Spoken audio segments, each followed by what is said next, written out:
Asmat Gurubhyo Namaha, Asmat Parama Gurubhyo Namaha, Asmat Sarva Gurubhyo Namaha. So, Introduction to Pancharatra, we're studying Agamas and South Indian Vaishnavism by V. Varadachari of the French Institute of Indology in Pondicherry. We were going through the beginning first chapter, the introduction first chapter of the book, and we got to the point where we're discussing that there are different sections of the Agamas. Now here, the book is talking about all sorts of Agamas. So we have Shakta Agamas, Shaiva Agamas, and Vaishnava Agamas. We're mostly interested in Vaishnava Agamas as Vaishnavas, and there are two Vaishnava Agamas, Vaikhanasa and Pancharatra. So specifically, we're interested more in Pancharatra Agama. But anyway, we're going to get a complete overview of Agamas in this book. So he's explained how each of the Agamas, or the Samhitas of the Agamas, are divided up into 4 subject matters, and they are Jnana, Yoga, Kriya, and Charya. So we talked about already the Jnana and Yoga, which are not normally studied so much today because they deal with, Jnana deals with the tattvas of this material world, the principles of the world, and, in Sankhya fashion, like we have in some other books like Tattvatrayam and other Sankhya books. And then yoga deals with mystic yoga, dealing with the different chakras in the body.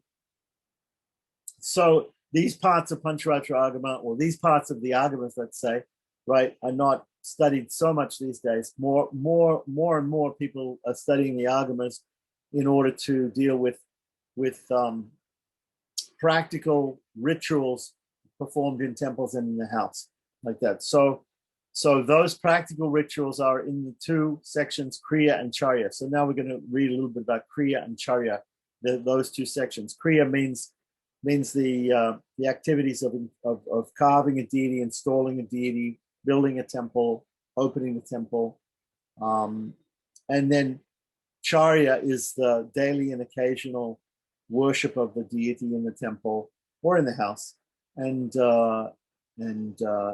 festivals, and etc. So let's have a look at the book. I think this is where we ended up. Was the next section was called the Kriya Pad. So we already talked about the Jnana Pad and the Yoga Pad. So we can, if you want to see about the Jnana Pad and Yoga Pad, go back to the previous session. The next session is called the Kriya Pad, which is concerned with the making of images or deities, right? Construction of temples and installing the images there. So the Prana Pratishtha ceremonies. The gods are represented in the Vedas as displaying or possessing distinct features, so as to be definitely identified and distinguished. So we have different deities, right? And part of this Kriya section of the Pancharatra Agama will be sort of like Shilpa Shastra. In Shilpa Shastra, which is the Shastra that the architectural scriptures where people learn about how to carve stone temples and stone deities and everything like that. There'll be descriptions of how Krishna looks, how Vishnu looks, how Lakshmi looks, how Rama looks, and how we have to shape the deity. So certain features displayed by some gods are held in common by more than one deity. So you might see there are certain things held in the hands by different deities, and they may be the same, right? So this led to the formation of the concept of all deities, or Vishvadevaha. So there's a footnote there. Now, we won't go to all the footnotes because he has lots and lots of footnotes in this book, because in each and every footnote, he's giving the place for us to go to find the Shastric Pramana for what he's saying, the proof in the scripture for what he's saying.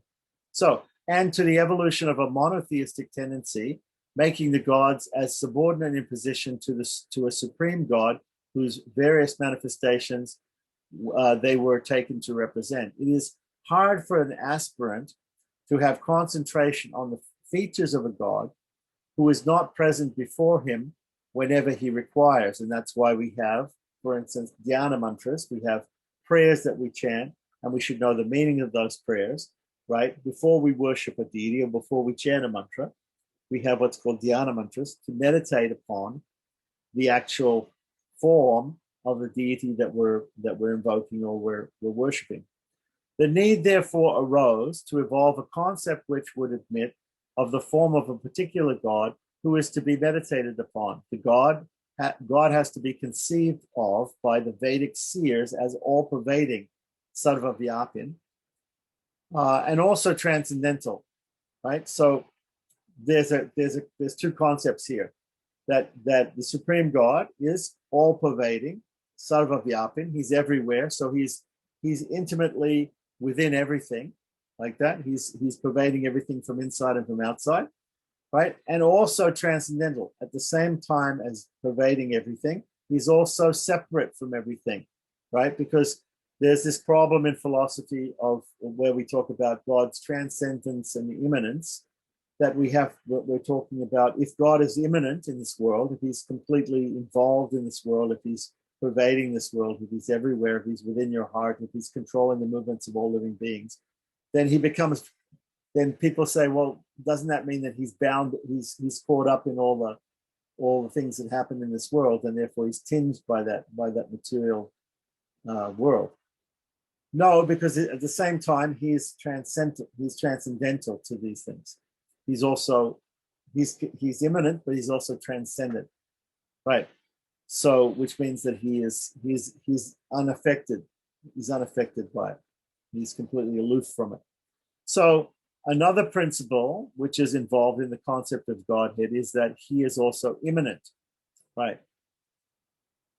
These aspects have made it possible for evolving a new concept according to which God, who is infinite and beyond all kinds of temporal, spiritual, and objective limitations, and who for that reason could not be described or depicted accurately with the instruments of measurement and evaluation that are finite, right? We have limits to how we can measure things, right, and evaluate things. This is the limit to our empirical knowledge. Becomes accessible to man by taking a physical body in the shape of an idol or a deity, right? So that's why in some religions we have some religions like Islam, which are what we call iconoclastic. They're iconoclastic. They don't believe in icons. They do not believe that God. They think only in terms of God being transcendent, that he's beyond everything. So therefore, because he's beyond everything, he's beyond a form. So we can't limit him to a form like that. Whereas we understand in Hinduism in general, in Vaishnavism in particular, we understand that God is both transcendent, but he's also immanent. So God is immanent in the deity, but he's also transcendent. Right. So these iconoclastic religions to a certain extent, Christianity and Judaism, but to a great extent, Islam, right? They actually feel that it's limiting God to say that he can be worshipped through a deity. So they don't like that at all. So become accessible to man by taking a physical body in the shape of a deity. Along with the deity or the idol, there also came into existence mystic diagrams drawn to specific scales on metals and other materials with the letters of the mantra. In the previous session, we talked about how the mantra came to be equated with the deity that it speaks about, that it describes, that it represents, and that is worshipped by it, right? So here we're talking about the deities came into existence, and along with deities, yantras. These yantras are either metal or some other material, and they are mystic diagrams that also have inscribed on them the mantras in different scripts, but specifically there were Sanskrit mantras. They could be written in Devanagari. The mantras can be written in other scripts, even in Roman script. Why not? So mantras can be, just like we put mantras in Devanagari, we also put mantras in Roman script. We can put mantras in other scripts also. So in India, we find, if you go around India, you can buy yantras, which are basically two-dimensional deities. They're deities, but they're made up of the mantra and a mystic diagram, some sort of diagram, either a satkona, six-pointed star, or with a eight-petal lotus and certain syllables or letters of the mantra written in the different petals like that. So anybody who's seen a yantra will understand what I'm talking about. If you haven't seen it, then get in touch with me. I'll give you some examples and show you. So these are so along with the deity, there also came into existence the mystical diagrams drawn to specific scales on metals and other materials, with the letters of the mantra representing the particular deity being set in specific spots, right? So now we have these two-dimensional items. We have three-dimensional deities that we worship, but we also have two-dimensional deities that we worship. These are either called pratimas if they're like the form of the deity, but in two dimensions, inscribed on something, or like a photograph, or they're actually mystical diagrams in like yantras, or also mandalas. Mandala is like a yantra. A yantra tends to be for one particular deity, whereas a mandala tends to be the representation of the universe, which can include many deities on a mandala. So we might have the Savitobhadra mandala. We have different mandalas, right, that we worship in ritualism. Okay, so this concept of admitting a finitized form for the infinite supreme being is based on two assumptions. God can make himself manifest. God can make himself manifest at any time at his own will. So that's the first concept. The first concept is that if you say God cannot be in a finite form, like a yantra or a deity, right, then you're limiting God. God can definitely take a finite form, right? For instance, we think of him as the super soul within the heart. The super soul has a finite form there within the heart, right? And in fact, this is mentioned in the Rig Veda, in the Purusha Sukta, in the very first verse.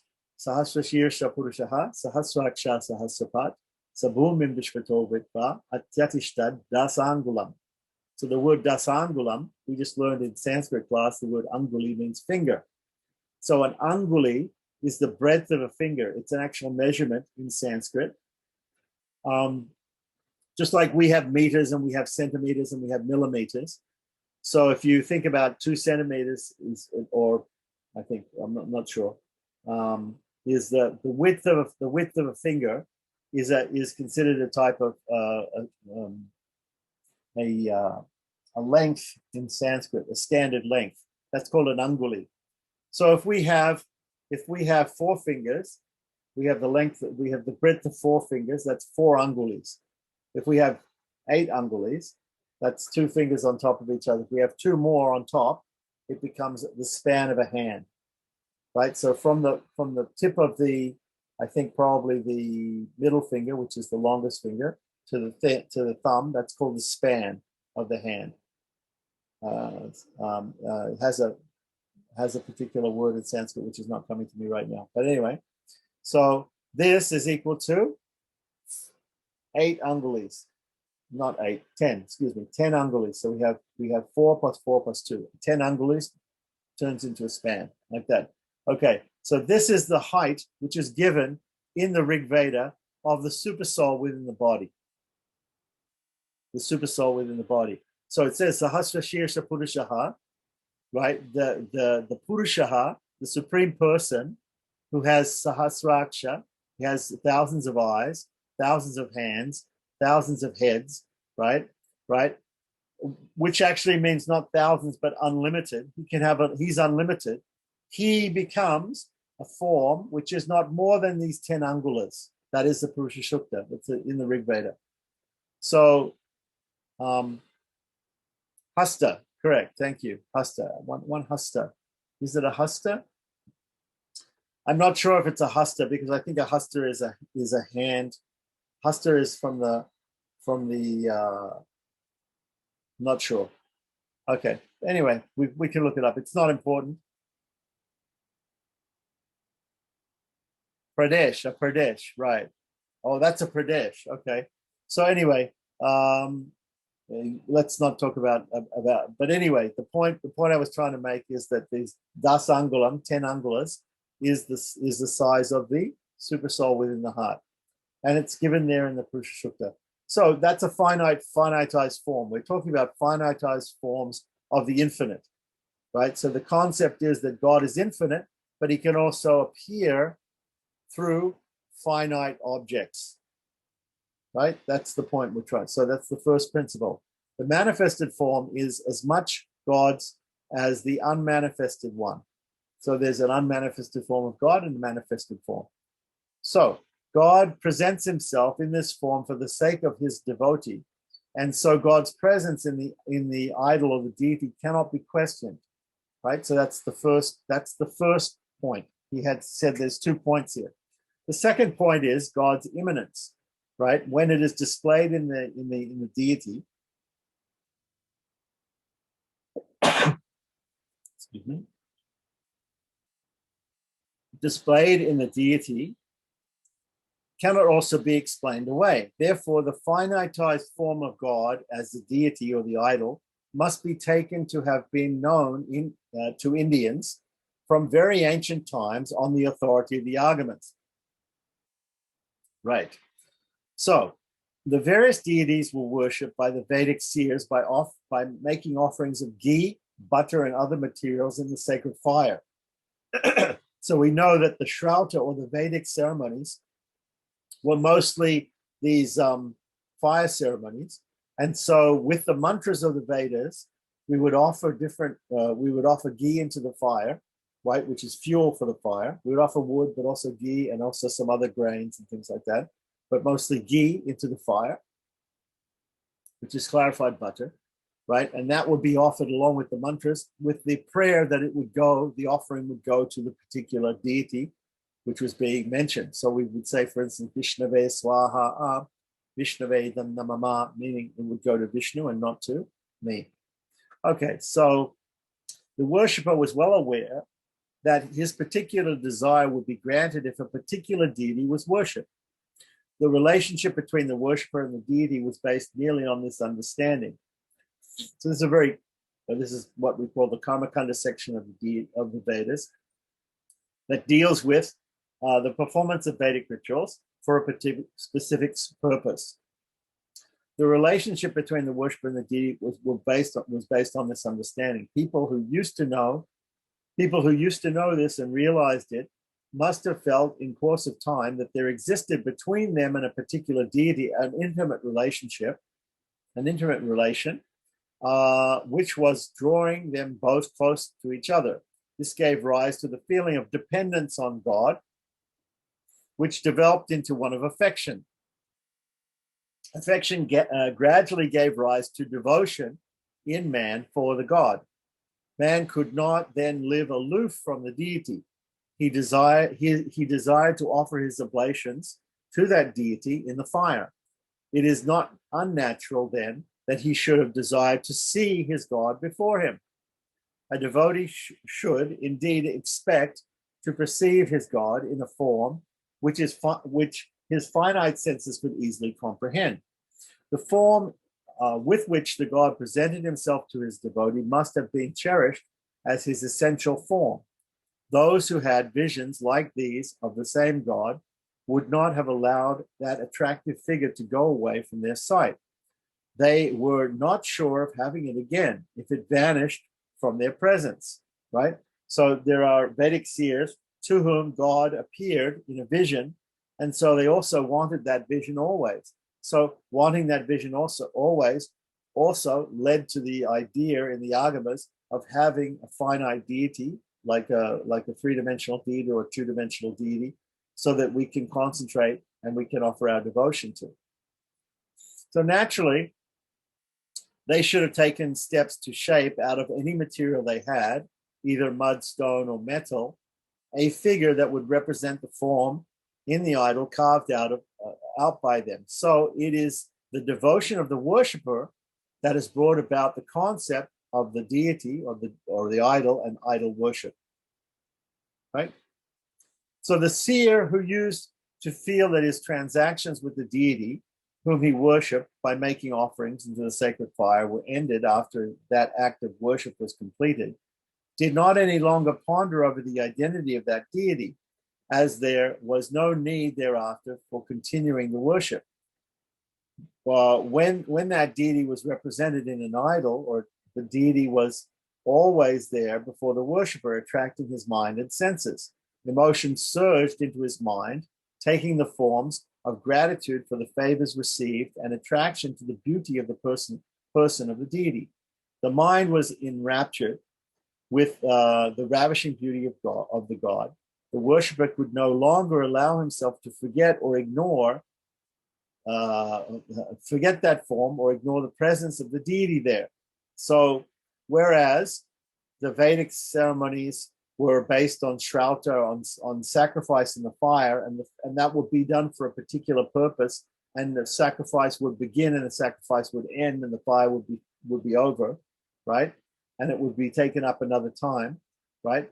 Whereas later on we have the idea of having deities, and the deity was always there, so that it was felt that we need to offer continuous worship to the deity. The deity or the idol is God himself. Awareness that God is supreme, possessing countless qualities, powerful, amiable, and easy of access to the worshiper, give rise to affection and passionate longing for God.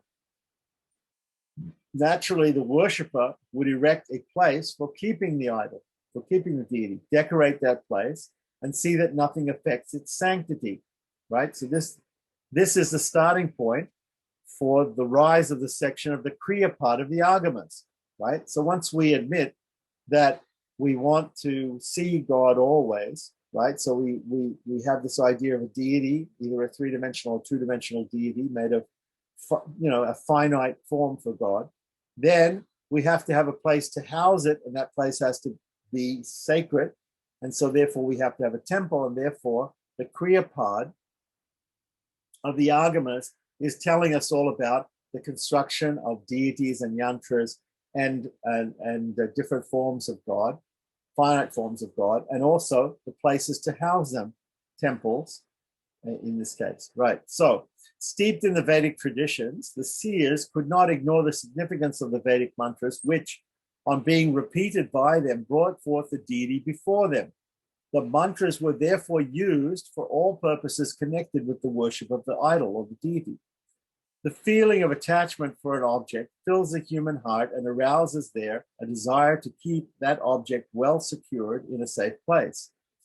When that feeling is enlivened by the spirit of devotion, attempts are made by the owner of that object to beautify it and enshrine it in a place that is also embellished with all artistic design in consonance with the beauty of the object.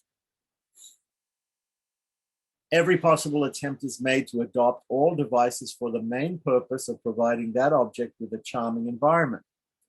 It is in this sense that Hindu iconography, sculpture, painting, architecture are said to have had a divine origin.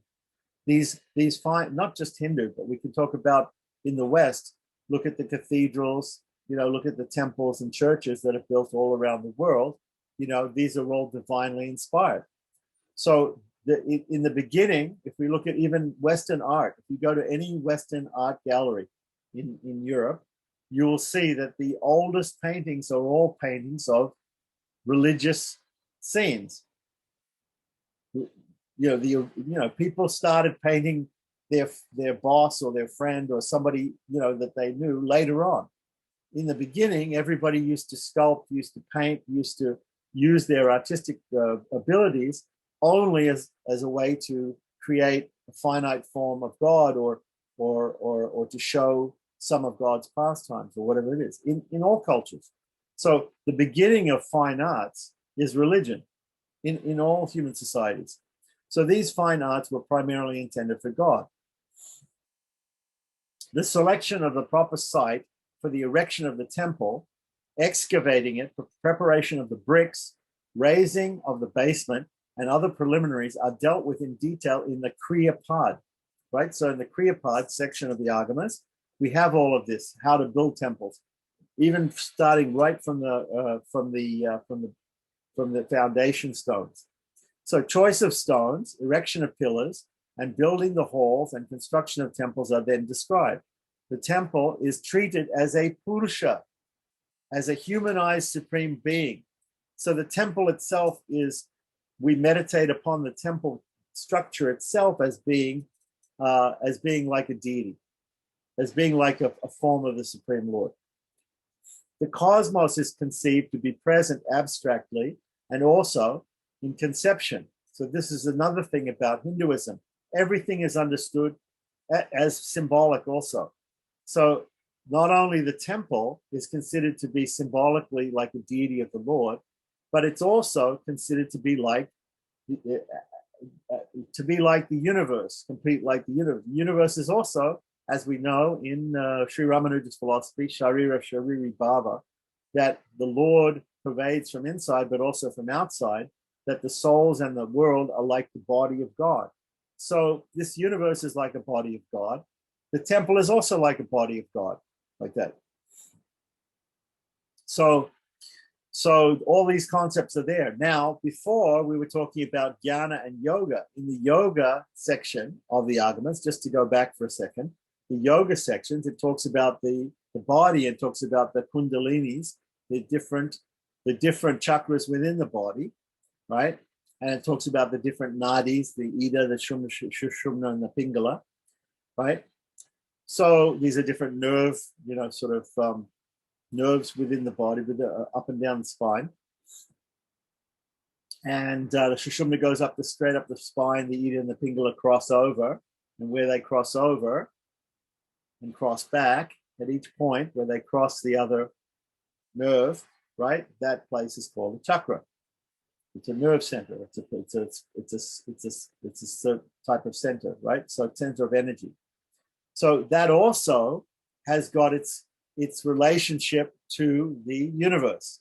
So we have the macrocosm and we have the microcosm. So we have the universe. The concept of the universe was there, and then within the body we had the same concept. So here we also have the body of God in the deity, we have the body of God in the temple, we have the body of God in the universe, and these are all conceived as being related to each other. So the meditation by the devotee is that there's a similarity, there's a relationship between the deity's body, the deity's temple, and the universe. There's also a relationship between the body that we have, the super soul, or the soul and the super soul, which are within the spiritual beings that are within the body and the universe. This is the thing in Hinduism, we see everything as being connected. So the macrocosm of the universe is also related to the microcosm of the temple and the deity, or also the body. Right. So the temple is treated as Purusha, humanized spiritual being. The cosmos is conceived to be present abstractly and also in conception. So the temple is constructed with specific numbers of halls and courtyards and other structures, with all the deities represented there in the form of images in specific places. This explains why the sanctum sanctorum, or otherwise called in Sanskrit the Garbha Griha, the word Garbha means a fetus, Griha means the house for the fetus, which we would call the womb, right? The womb. So if the temple is a body, right, then the womb of the temple, right, where the deity is actually situated on the altar, is called the Garbha Griha, or the womb house, the fetus house, right? So the size of the towers, the stories of these towers, and the temple structure should be uniform, but in proportion to the size of the chief deity or the chief idol which is enshrined in the temples. So the actual layout and of the temple, and the size and shapes and everything, and sizes of the different towers and gates of the temple, right, are all based upon the size of the deity, the main deity in the temple. Rules are given for the selection of stone, wood, or metal for making of idols or deities. After the idols are carved, an initial ceremony called Adivasa is to be performed. These Adivasa ceremonies, there are different Adivasa ceremonies we know in Prana Pratishtha. There's the Jal Adivas, Danya Adivas, Sayan Adivas, right? So basically, we keep the deity under water, we keep the deity under gems, we keep the deity under grains, we keep the deity lying down for a certain time. And there's other ceremonies. These are called Adivasas. Preliminary parts to consecration of the deity, which deal with purifying the material elements in the finitized body of the deity. So then the eyes are carved, right? The eyes are carved out, which are left for last. The eyes are singled out for special treatment in the Agamas, the eyes of the deity. And so this is called netromilanam, right? Opening up of the eyes or carving of the eyes. Then the eyes are carved for the deity, for the idol, followed by an elaborate process of installation, which we won't go into here right now. After this, the deity or the idols become sanctified and fit for worship. Methods of offering daily worship to the deity are then treated. So, in the Kriya Pod, right, we're talking about, first of all, making a temple, making a deity, installing the deity. So the methods of offering daily worship are then to the deity are then treated. Vedic mantras are then to be recited while attending to all this work. So in the Agamas, we use Vedic mantras. We also use sometimes non-Vedic mantras, right? And especially in the Pancharatra Agama, there's a mixture of Vedic and non-Vedic mantras. In the Vaikanasa Agama, which is also a way of worshiping Vishnu, we use more Vedic mantras. Similarly, every person is required to offer worship to God in his residence, right?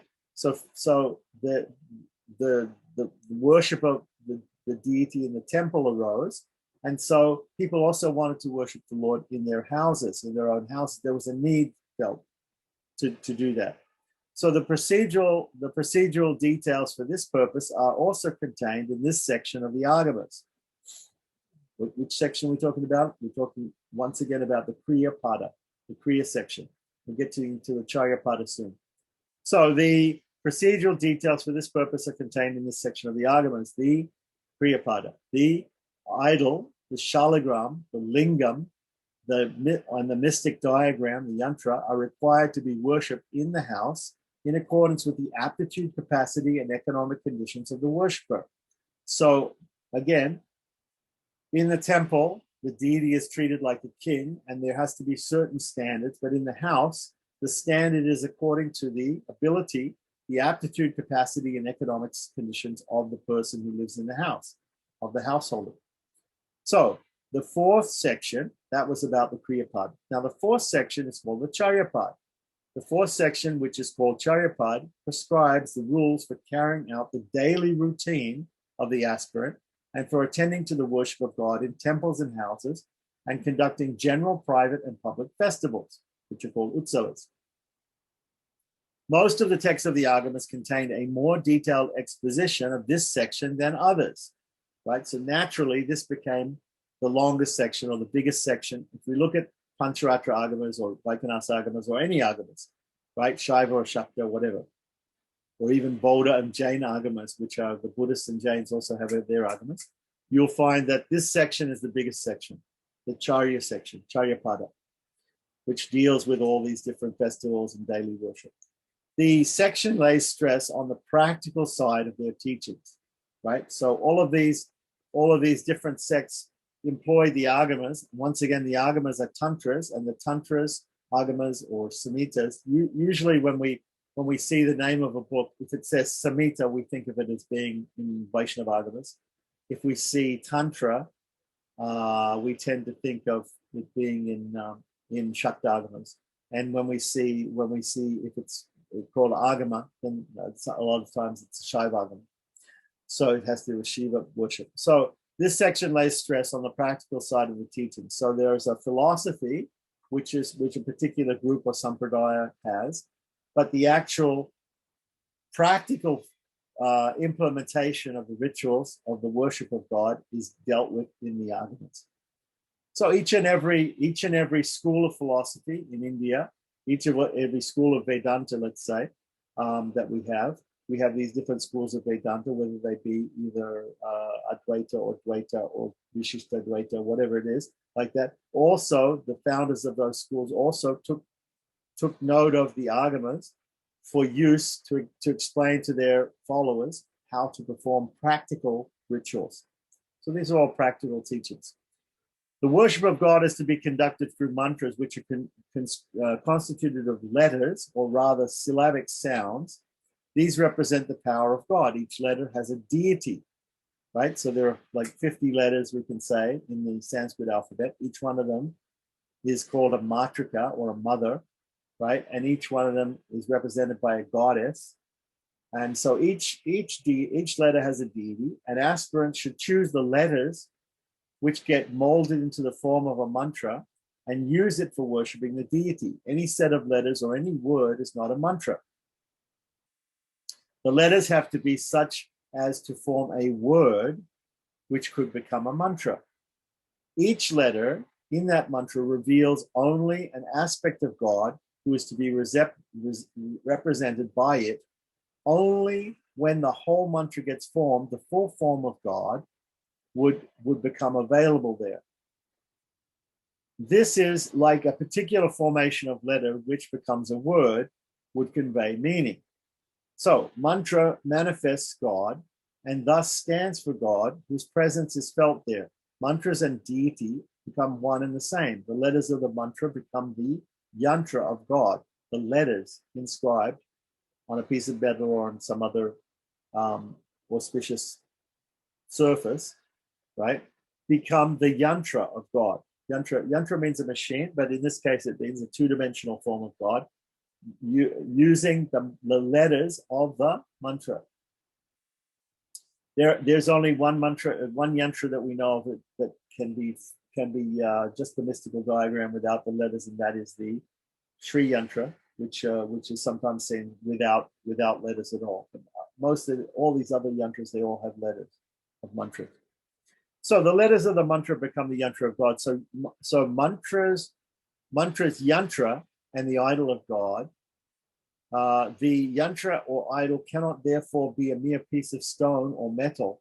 To produce this manifestation of the deity in the yantra or idol, the mantra must be intonated in the most accurate way prescribed in the Agamas in respect to both sound and rhythm.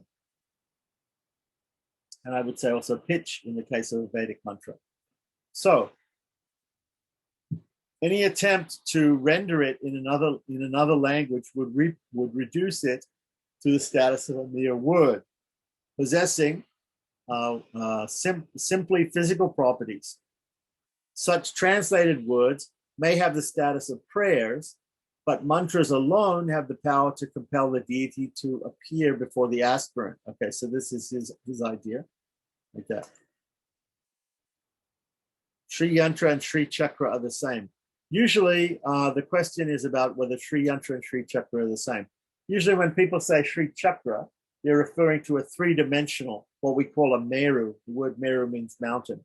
So a three-dimensional form of the Sri Yantra. The Sri Yantra is 13 intersecting triangles in a particular pattern, right? It can have or it does not have to have bija mantras and different letters of certain mantras on it.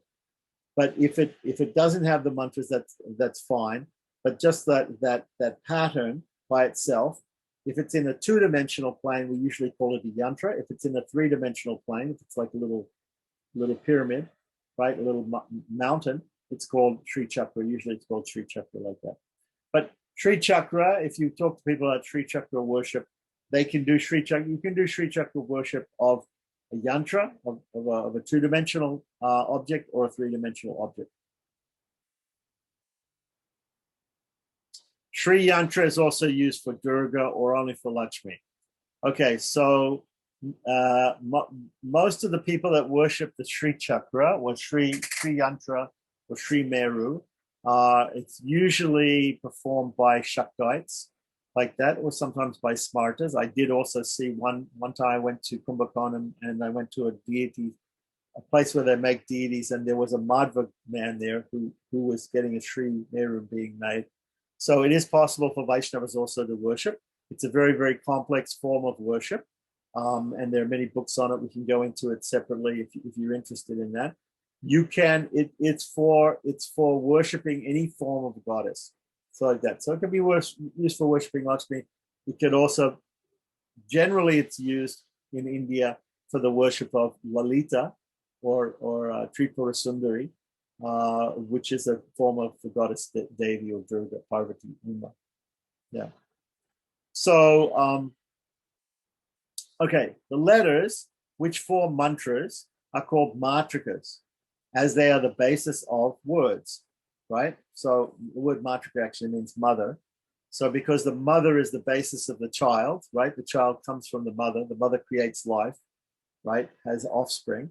So therefore, because the letters of the alphabet create words, which then go to make up mantras, right? Therefore, the letters themselves, or the syllables, the sonic syllables of the Sanskrit alphabet are called matrikas. They are classified under different heads. A pedestal for them, matrika pitam, right? A pitam means a pedestal or an altar, right? As required to be prepared with specific dimensions, and a diagram is to be drawn to take the shape of a lotus. Now, one can also understand, even before this, we've been discussing the jnana and the yoga padas. In the yoga padas of the Pancharatra Agamas, or any Agamas, right? It'll talk about mystic yoga. And as we said, there's these chakras within the body, and each chakra is conceived of as being like a particular lotus with a particular number of petals. If we count up the different, chakras within the body and count up the petals of all the lotuses that make up those chakras, or conceived or mentally meditated upon of those chakras, they add up to 50, and each one of those petals has a different letter of the alphabet on it. So when so for instance, there are different bija mantras for meditating on the different chakras, right? Lam, Vam, whatever it is, right? Starting from the Muladhara, the Muladhara to the up to the Sahasradhala. So Muladhara, Swadhisthana, Agya, whatever it is, right? So each one will have different numbers of petals on the. Will be conceived that there's a lotus with different numbers of petals. Each one will have a letter of the alphabet on it. So this is all understood by people who are studying the yoga pada of Pancharatra Agama, or of Agamas, let's say. Right. There are specific rules to draw the forms of the letters in the petals accordance with the mantra of the deity to be worshipped. Okay. So you will see also this in yantras. You'll see that they have sometimes they have most commonly they have an 8-petal lotus, and they have within the petals of the lotus certain syllables of the mantra will be given, even outside. So there's also the dala and the antadala. There's the dala, which is the petal, and then there's the space in between the two petals. We'll also have sometimes a syllable put there. So there are specific rules to draw the forms of the letters in the petals in accordance with the mantra of the deity to be worshipped. The characteristic feature of the mantra is consciousness, and is said to be of 4 parts. Okay, so this is further on. We're getting into the philosophy of mantras here. This is more explained also in other books which are called Mantra Shastra, right? So these 4 parts of the features of the mantra are bija, pinda, sangya, and pada. So the bija may contain, bija means seed, bija may contain either 1 or 2 vowels coupled with a consonant, right? So we've heard about this before, bija mantras, right? Bija mantras are with just taking 1 syllable, and normally we adding the anuswara, which is the pure nasal sound in Sanskrit. But sometimes we can add the visarga also, which is the echo sound, the aspirated echo sound, right? So usually adding the anuswara, right? So the bija, or the seed mantra, may contain either 1 or 2 vowels coupled with a consonant. It constitutes the essential part. The bija is the essential part of the deity's mantra. So Again, let's summarize again here. Deity is equal to the mantra. The mantra is made up of words in Sanskrit. So it's very rare, but there are some other mantras which are in other languages, in other religions. There's a type of Buddhism, in some forms of Buddhism, they do have some Japanese mantras and things like that, but it's not common. Mostly these are in Sanskrit. So the bija is the seed. Okay, so the mantra is made up of words. The words are made up of letters or syllables or sounds. There's an essential sound, just as the deity, the whole mantra represents the deity. But then every word has a specific meaning. Putting them all together, it becomes equal to the deity. But there's also one specific sound or one specific syllable, which is the bija or the seed of that, just like we have a tree, there would be a seed. The seed would be the essence of the tree. All the potency of the tree is within the seed. So here, the bija mantra or the seed mantra, right, constitutes the essential part of the particular deity's mantra. So the essential part of the mantra is the seed. The pranava, meaning omkara, om is a seed, brim is a seed, shrim is a seed, aim is a seed, klim is a seed, and such others illustrate the bija.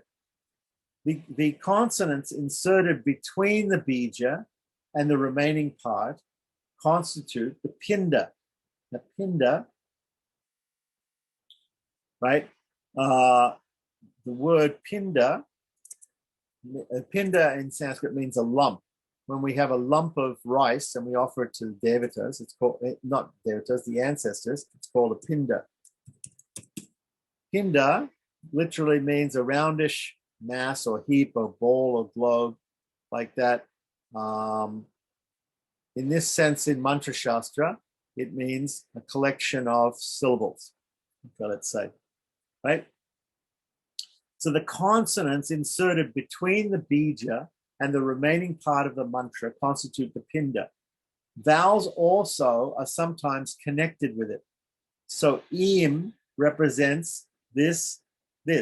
Sangya is the name. Sangya is the name of a particular deity addressed in the mantra in association with the words like nama or namaha, right? Namas, and pranava, right? So for instance, example, right? The rest of the mantra. So first of all, we have the bija, which is the seed, right? We add to it the pinda, right? The rest of the consonants and other sounds in the mantra, right? Then we have what we call the sangya, which is the name of the particular deity to be addressed, right? So in any mantra, right, there'll be a name of a deity. So there might be other, for instance, a Gayatri mantra. We had Tat Savitur Varenyam. Savitur is the name of Savitri, is the name of the deity being addressed, right? But there are other words in there like Tat, Varenyam, Dhimahi, right? There are other words in that mantra, okay?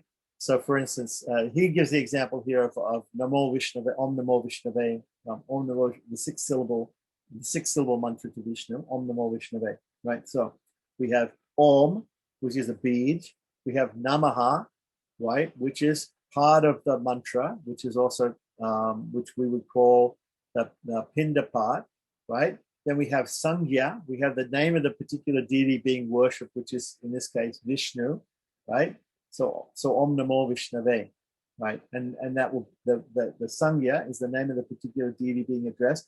That is usually put in the dative case, okay, in a mantra, like that.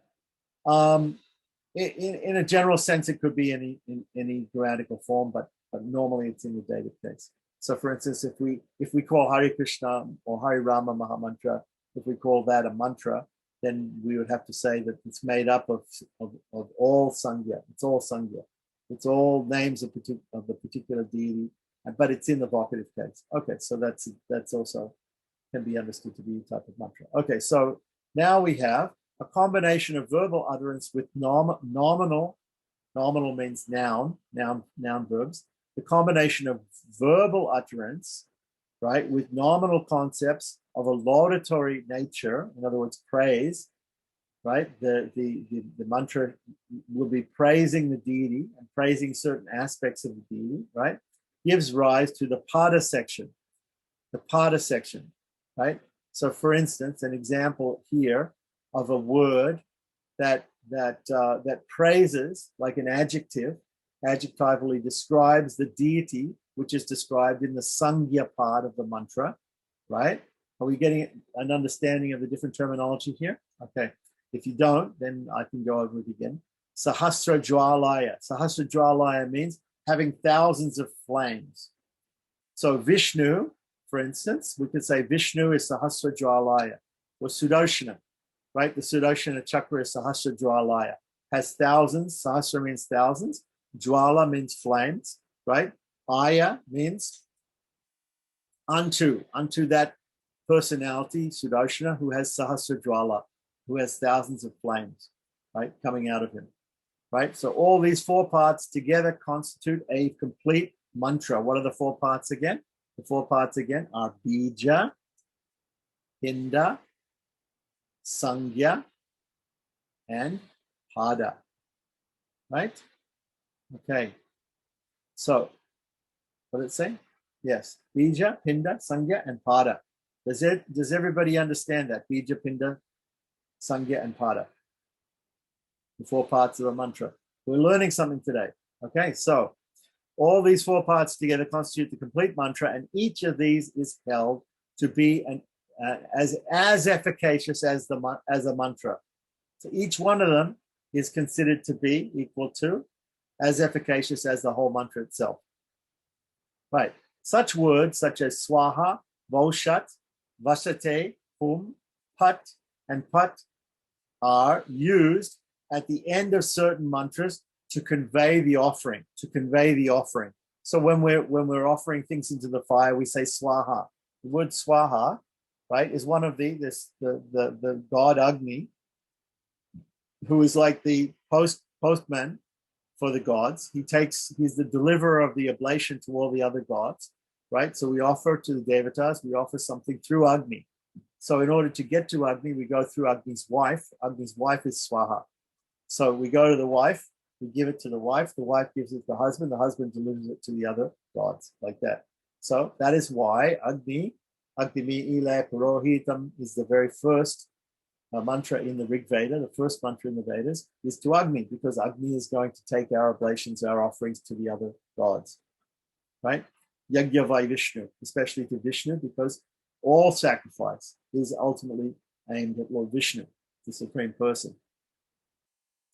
So now, mantras are of two. Now, he's given all of the pramanas here in Sanskrit from the different Puranas, from the different Samhitas of the Pancharatra, right, to back up what he's saying here. But this is the technical understanding, and we can find more explanation about mantras in Mantra Shastra, but this is how it's explained in Agama Shastra. So, mantras are of two kinds. Mantras are of two kinds are a point in agamic practices, namely Vaidika and Tantrika. So the Vedic mantras are obviously in the Vedas, they're Shruti. And the Tantrika, they're Nigama. And then there's the other ones which are in Agama, which are in Tantra, which are in the Samhitas. There are other mantras which are classical Sanskrit. The difference between the Vedic Sanskrit and the classical Sanskrit, the Vedic Sanskrit also has swaram. It has different pitches. So the Vedic mantras are taken. So here there's just a little English footnote about the four parts of mantra. Here it says all the four are essential. If one of them is not available, then the mantra becomes of a middle kind. It's not a first class mantra if it doesn't have all these four parts, right? If none of them are there, then the mantra is called inferior, right? So if we have all these four parts, then we have a superior mantra. So here we have three types of mantras. We have the kanista, the madhyama, the uttama. We have the inferior, we have the middle, and we have the best, the topmost, the best, right? The topmost mantra will have all these four. What are these four different parts? Bija, pinda, sangya, and pada. Okay? Now, if one or more of those four things are not there in a mantra, then it's considered to be middling. if none of those things are available in the mantra, it's considered to be inferior, right? So there's 3 different types of mantras. Okay. So now the Vedic mantras are taken, and there's a quotation from that from Lakshmi Tantra, 22nd chapter, 30 verses 38 and 39. We can go and see the translation of that if anybody's interested. We have a translation of Lakshmi Tantra. Okay, so from the 4 Vedas, right? So the Vedic mantras are coming from the 4 Vedas according to the circumstances as circumstances demand. There are also tantric mantras and some that which represent an admixture of both. It's possible that you might have a mixture of tantric and sometimes you get these classical Sanskrit mantras which seem to use some words that are there in the Vedas. So the tantrika mantras are required on 2 grounds. One is that every deity which forms part of the retinue of the principal deity requires a specific mantra for worship, right? So the first thing is that we have to worship other deities surrounding the main deity, who are the consorts, who are the family members, who are the friends and the associates in a particular leela. You know, when the Lord takes a particular avatar, he has all of these other devatas what we call parivara devatas or family members or associates or consorts like that around him. They also have to be worshipped, and so we need a mantra for those too. We don't always find mantras like that in the Vedas for those minor deities. So that's why we need some tantric mantras. That's the first reason why we need, right? So one is that every deity which forms part of the retinue of the principal deity requires a specific mantra for worship, and a Vedic mantra is not always available for the purpose. Secondly, they provide those who are not qualified to study the Vedas with mantras which they could readily use. Okay, so there's this idea in Indian society, especially in strict Varnashram societies, that ladies and also non-Trivarnikas, those persons who are not Brahmins, Kshatriyas, and Vaishya males, right, could not chant the Vedic mantras, and so therefore, because to allow everybody to worship different deities, we also needed tantric mantras. So there were those 2 main reasons why we needed non-Vedic mantras. So, for instance, the examples given here are Om Hrim Halaya Straya Humpat, Om Hrim Aim Kirtyai Namaha, Sadoditananda Vigrahaya Hrim Klim Swaha, right? So these are just some examples of non-Vedic mantras. The Vedic mantras are adapted for tantric purposes. For instance, there are Gayatri mantras, right? And we have a footnote there, which we'll read when we get to the bottom of the page. Gayatri mantras, which are usually, the word Gayatri means to chant 3 times a day, right? But it also means that a specific meter in the Vedas of poetry of 3 sets of 8 syllables. So sung 3 times, Gayatri means three sets of 8 syllables, right? So Narayanaya Vidmahe Vasudevaya Dhimahi Tanna Vishnu Prachodayat is an example. Narayana Gayatri or Vishnu Gayatri. For instance, there's a Gayatri mantras for several deities on the model of the Savitri Gayatri. So the Savitri Gayatri is in the Rig Veda. So the Rig Vedic mantra, Swastina Indro Vriddashravaha, 189.6, right, in the Rig Veda, is adapted as, right? So we might have an adaptation. So we would just discuss that there are Vedic mantras, there are tantric mantras, and then there are also mixtures. So, for instance, we have this mantra, Swastina Indro Vriddashravaha, which is a Shanti part from the Rig Veda, 189.6. It's been adapted into a tantric form, right? As Hrim Hum Swasti Na Katyayani Aparna. Okay, so you don't have to know how it was adapted, but that's an adaptation, a tantric adaptation of a Vedic mantra. So there's these 3 types of mantras: Vedic mantra, tantric mantra, and a tantric mantra which is adapted from a Vedic mantra. So mixed.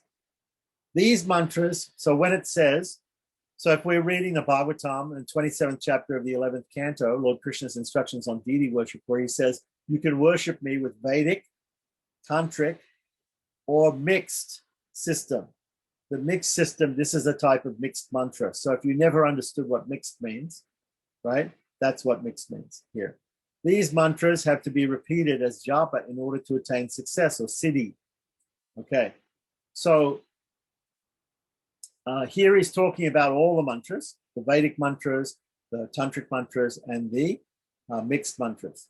They all have to be repeated as japa. There's the japa means the repetition of or chanting of a mantra, either in the mind, softly, or out loud, right? In the mind, it's called manasika. In the very softly, when we murmur it, when somebody sitting next to us can't hear us, but the lips do move, the tongue does move, that is called japa, or it's called upamamsu. And then vachika is where other people can also hear us. So there's three ways. Normally the manasa is considered the best and is considered the most difficult form of meditation, japa meditation, and the others are easier, right? So also there's some definitions of japa. I don't know if he's going to go into it, but the word japa is defined in Sanskrit as janma nishedh papanasana iti japaha.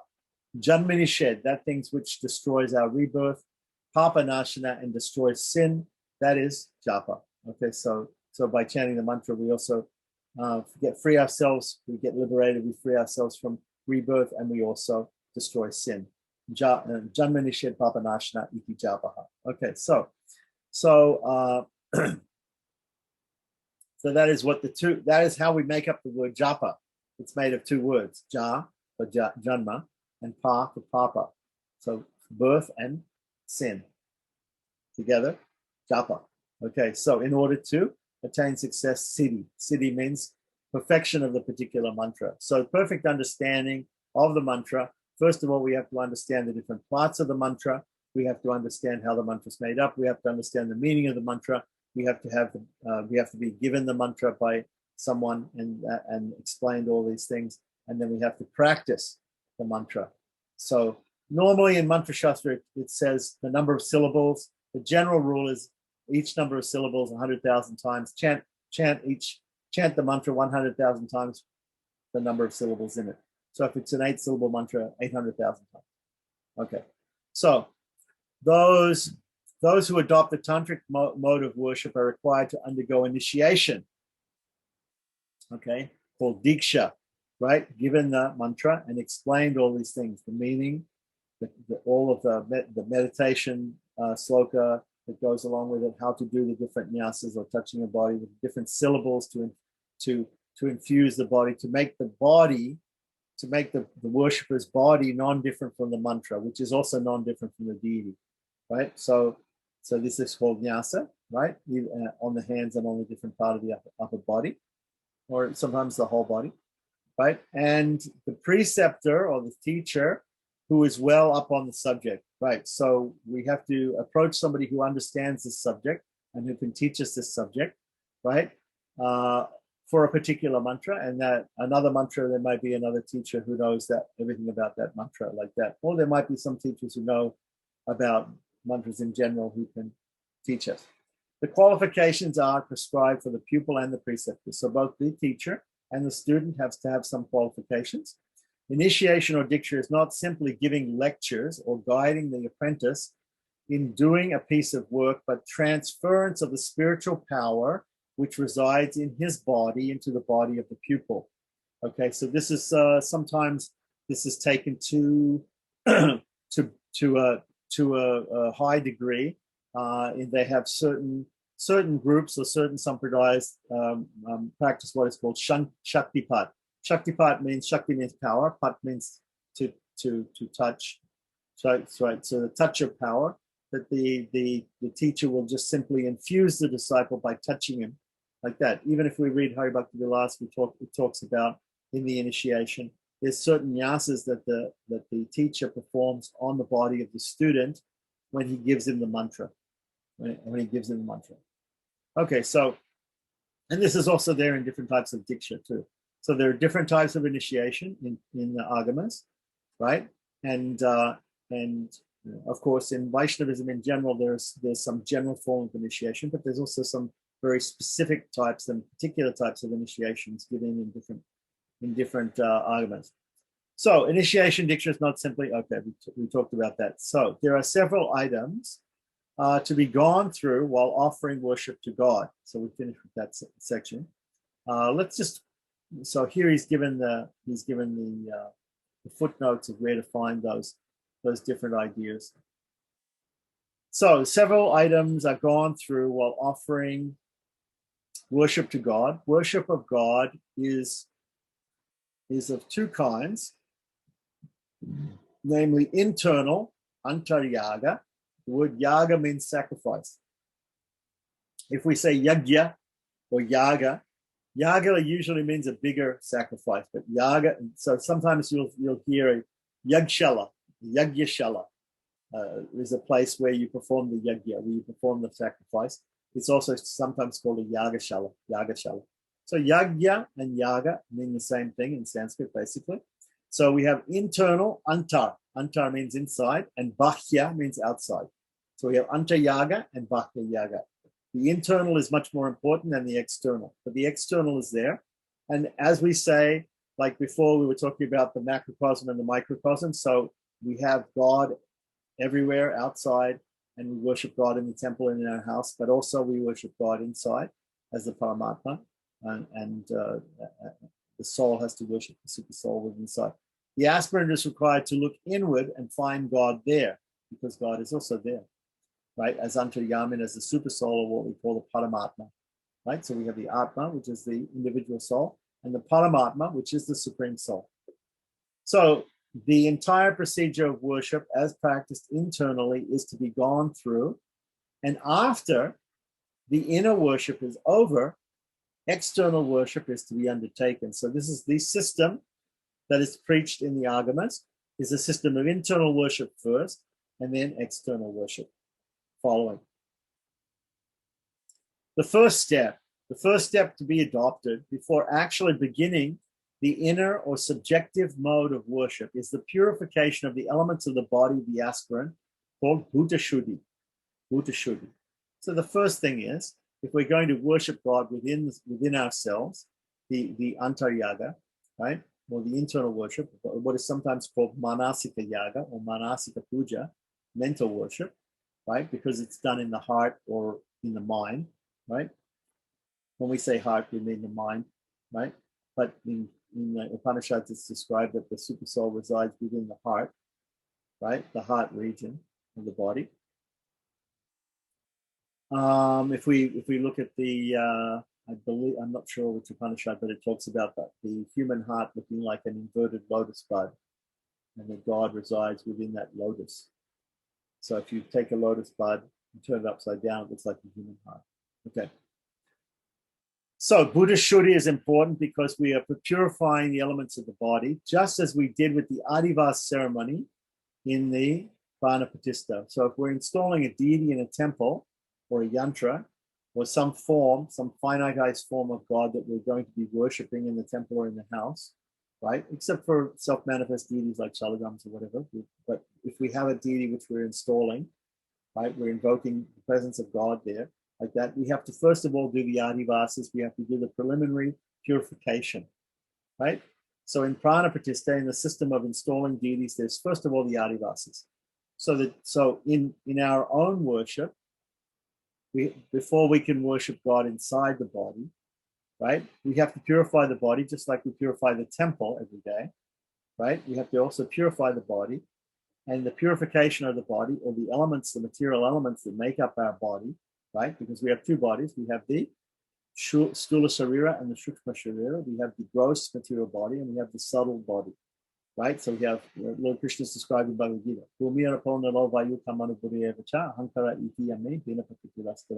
These are the 8 separated material elements, right, of this material world. Earth, water, fire, air, ether, or sky.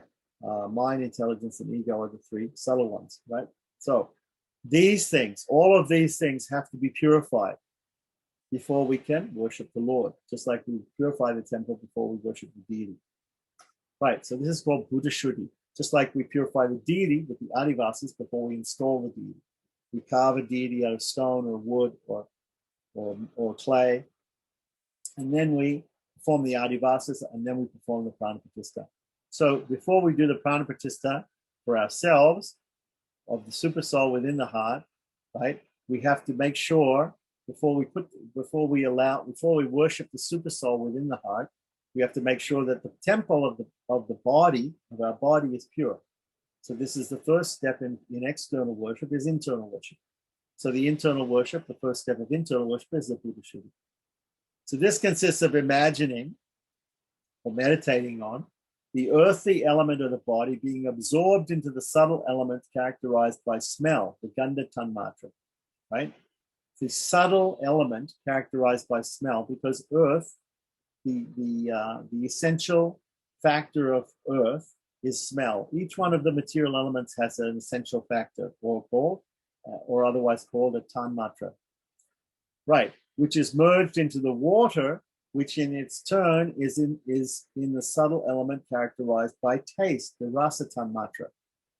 So the earth, or bhumi, right, in Sanskrit, is absorbed in the subtle element of Gandha Tanmatra. The water then merged into water, right? Bhumi, apo, apaha is water, into the Rasa Tanmatra, right? Because taste in water, right? So these are, if you don't understand the method of Sankhya, of how the elements were created one from another, and what they have in seed form within each element, right? And the different tanmatras, then we should have a different, we should explain that, but probably before in Yarindra Dipika and also in Tattvatraya. So on until the body gets into the mind and into the life, and that into matter, and matter is absorbed into the Supreme Being, right? Because everything starts with him, with the Supreme Personality of Godhead, Sriman Narayana. Everything is therefore emanating from him, right? And so therefore the matter, it's a process of reverse creation, right? And ultimately ending in him, right? And then it becomes completely purified in him, and it can be then recreated in the reverse order. In the reverse order, a new body is gradually imagined to be created, a body which is made up of pure sattva, pure goodness, right? The elements therefore become totally purified, so as to be freed from impurities which arise on account of the rajas and tamas of matter, the passion and ignorance of matter.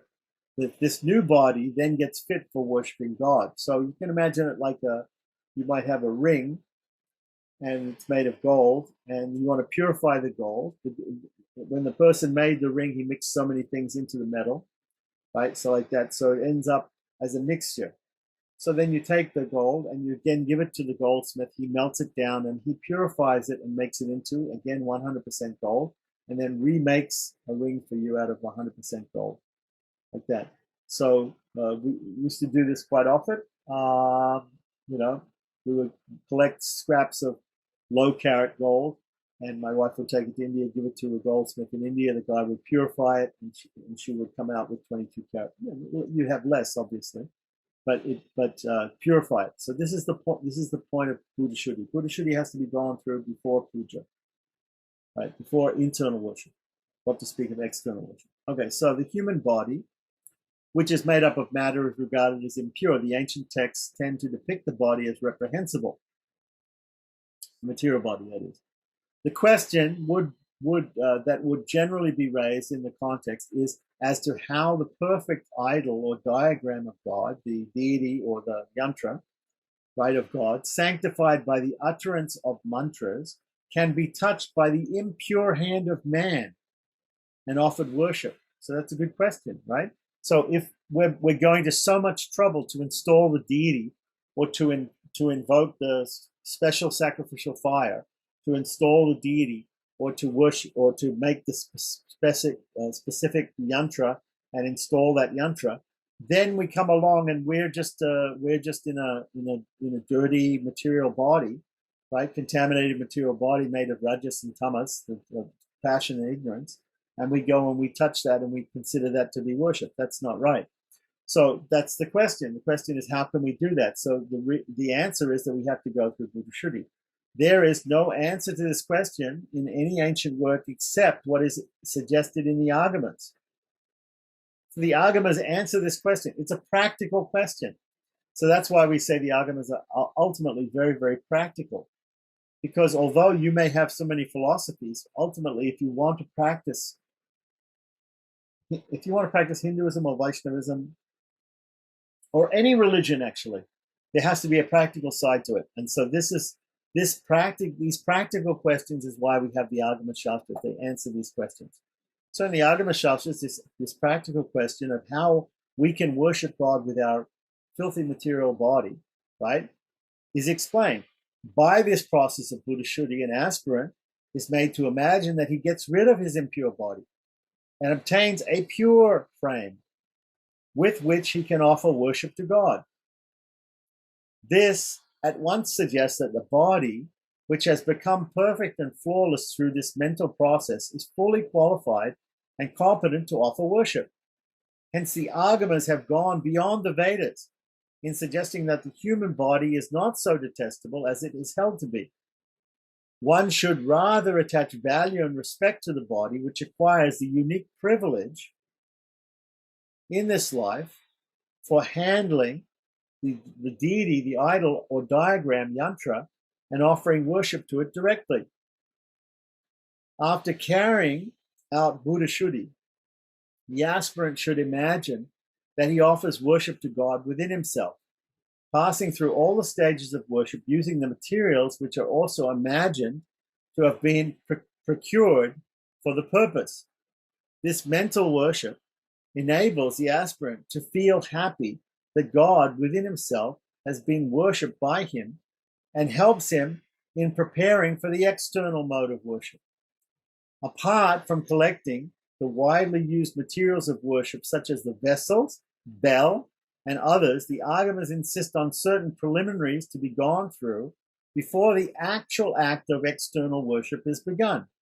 Among them, the mandala is a pictorial representation of the descent of the Supreme Reality to earth, on this earth, at the spot where God is to be worshipped.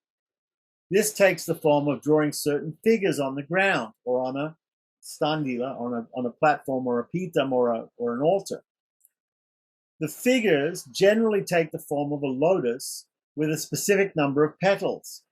Each figure has particular spots assigned for various deities, with the chief deity taking the place in the center.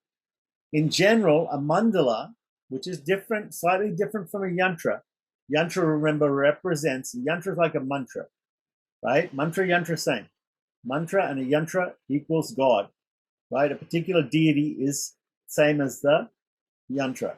But a mandala will have many deities on it, like that. In general, a mandala can be used for any deity, right? So for instance, there's a Sarvato Bhadra Mandala, which is used, it just means Sarvato means for all purposes, for all Bhadra, auspicious purposes. And there are actually several different types of Sarvato Bhadra Mandalas. We won't get into it right now. But Sarvato Bhadra Mandala is one of them, right? So then we have another one given in the Pancharatra Agamas is, for instance, Chakrabja Mandala. There's also Navapadma Mandala. There's different types of mandalas. Okay, so in general, a mandala can be used for any deity. With an artistic background, the mandala is treated as the place to be worshipped. This is generally used on occasions when pavitropana means the making of purification, right? Pavitropana also talks about the silk garlands that we offer to the deity once a year to get rid of the any unknown mistakes that we performed or offenses or apparatus in the deity seva, in the deity worship. Initiation or other rites are undertaken. Even the mandalas are also worshipped in the Pranapratishtha ceremony. So in the Pranapratishtha ceremony, we have for instance, in Pancharatra, according to Padma Samhita, we have the Chakrabja Mandala, which is used, a slightly different one is used in initiation, in Pavitropana, and also in different utsavas, different festivals, and also in Pranapratishtha. So Tantra, now, so we've got a little subsection here that says here, the mandala, footnote, the mandala is not a mere place of decorative imagery for a ritual. It furnishes a powerful material basis for the operation of subtle forces within and without. So we can look at that's coming from studies in Tantra and Veda, page 69 to 73. So now we're going to talk about Tantra. Tantra plays a prominent role in the Agamas. The word yantra, which is derived from the root yam, meaning to restrain, right, conveys the sense that the yantra is capable of subduing lust, anger, and other impurities which affect the self. It restrains the self from falling a victim to vices and fixes its attention on the deity, right? So it's a way of concentrating. So both of these diagrams, both the yantra and the mandala, are a way of fixing our attention on the deity, right? So generally it takes the shape of a diagram drawn on paper, engraved on metals, or cut on crystals or stones. Yantras vary in design according to the deities they represent and whose mantras have their syllables written or carved there in specific places. The yantra is said to be the body of the deity, which is the mantra itself. And so he's quoted here from Sabdakalpa Druma, and he's given the pramana for that idea about the yantra. While mandalas could be used for any deity, a yantra is concerned only with a particular deity. All yantras have a common edging called a bhupura. So if we see any yantra, we'll see the bhupura. Bhu means earth. Bhupura means that it's a quadrangular figure with 4 doors on each side. So usually you have 3 lines, and you'll have gates in the 4 directions, north, south, east, and west, and this will be surrounding the central diagram of a yantra. These doors are intended to isolate the yantra from the outside world, just as we do this in mantra shastra. We isolate the body, we isolate ourselves, and we isolate the deity by different nyasas. There are different nyasas and digbandhas, closing of the directions, and digvimokahas, opening up the directions at the end of the worship, right? So these are different methods of isolating ourselves. So we want to isolate with the yantra is there to show us the deity. The deity has to be isolated. Just as the same thing we said about the deity in the temple is the body, and or in the body we have the super soul. The super soul is within the heart. He's isolated within the heart. The deity is isolated in the garbhagriha, the womb house of the temple, and here in the yantra, the deity is isolated by the bhupara. Okay, so all of these concepts are the same, whether it be a deity in a temple, whether it be the super soul in your heart, whether it be the deity in the form of the mantra which is inscribed on the bhupara, right, on the yantra, right. This is the way we conceive that the Lord there has to be an isolation, an area to isolate. Within that area is most sacred. Outside of that area, it's mundane. So this is called the bhupara on the yantra. The worshipper meditates upon God and arouses him, the Lord, within himself. These doors are intended to isolate the yantra from the outside world, right? The bhupara. He then transfers him to the yantra, which becomes his body. Okay, so the Lord is there within the heart, and then the worshipper can transfer the Lord from the heart, right, by meditation, to the yantra, which becomes the new body of the Lord. The yantra is then no longer gross matter; it becomes fit to be worshipped. So this is this utterance, this transference of God into the yantra, which could also mean a deity. So into the yantra or the deity is stated to be pranapatishtha. That is what pranapatishtha is, as the deity is infused with life there. Yeah. The yantra becomes thus the concrete presence of the deity. The syllables, the yantra are also deity or the deity. Right? The syllables of the mantra of the deity are still there, representing the deity. Meditation, repetition of the mantra, and the act of worship are all done with reference to the yantra. Though concretized, the deity is not visualized in the yantra by all the aspirants. Hence, this principle of the yantra is extended in its application to the idol of God, or the deity of God, which represents him in physical form, acceptable and attractive to the eyes and minds of the aspirants. The idol or the deity, made of stone, wood, minerals, or metals, does not have the syllables of the mantra carved on it. Right? However, sometimes the idol or the deity may be installed on a yantra specifically prepared for the purpose. So you have a deity. The deity doesn't have the syllables of the mantra on it, but it has the power of the Lord infused in it by the aspirant. But from the aspirant's heart during the prana pratishtha. But that deity is also sitting on a pitam, is sitting on a stone pitam, and on the bottom of that pitam, underneath the deity, touching the base of the deity, that deity is standing on the yantra of the deity, which is the deity itself, which is also the deity, right? So that's why he's saying here, sometimes, however, the deity is installed on a yantra specifically prepared for the purpose. This is a part of the process of Pita Ratanyasa, which we perform when we do the installation of Achala deities, which are immovable deities. If the deity is movable, you might also place a deity on a mandala or a deity on a yantra, right? But if it's a movable deity, right, then we don't normally do that, but we could do that. We could do that, but in this case, he's normally talking about a fixed deity, right? So an Achala deity. One that isn't moving. Now, nyasa or placement, nyasa means placement, right? Is the practice enjoined in the Agamas. Sounds have particular deities. We already discussed that. There are also located in the human body the sound presided over by a particular deity, must be identified with one present in the body. This is done by touching that part of the body where that sound is located with the tip of a particular finger in the right hand and its palm. This is called nyasa. While doing so, the mantra of the aspirant, of the mantra of the particular deity must be uttered. Thereby, the body of the aspirant is considered to get filled up with the life of the deity.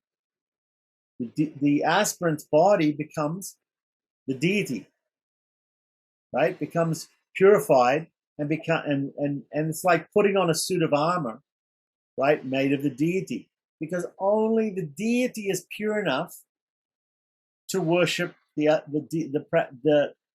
external deity. So therefore, we have to cover ourselves with gloves made of the deity, with armor made of the deity. We have to become like the deity to worship the deity. Only God is pure enough to worship himself. Right. So while doing this, the mantra of the particular deity must be uttered. Thereby, the body of the aspirant is considered to get filled up with the life of the deity. This nyasa is called mantra nyasa because it involves mantras and different parts of the body and different syllables. Right. It is a mental process which removes the obstacles which lie in the path of offering worship to the deity. Right. So we want to get rid of the mental problems that we have. We want to concentrate completely on and absorb our consciousness and our whole body in. We want to absorb ourselves in worship of the deity, and therefore we do this. So it is done on one hand with another. When it is done on one hand or another, it is called hastanyasa or karanyasa. Right? So we have mantra nyasa. Mantra nyasa means the placement of the mantra on different parts of the body. Hastanyasa or karanyasa is done on the hands. Right. This is also followed by doing it on the body when it is called anganyasa. Anganyasa means normally on the top, on 6 places on the upper body, but there can also be other nyasas which involve other parts of the body. The latter is said to be of 5 kinds, the limbs of which nyasa is to be done being hridaya, sika, shiras, astra, and kavacha. Right. So we know that. We add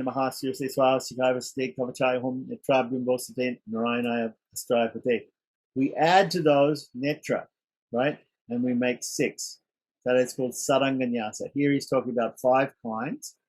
We'll find that this is an older form, like that, several aspects of infusing power with reference to mantras and parts of the body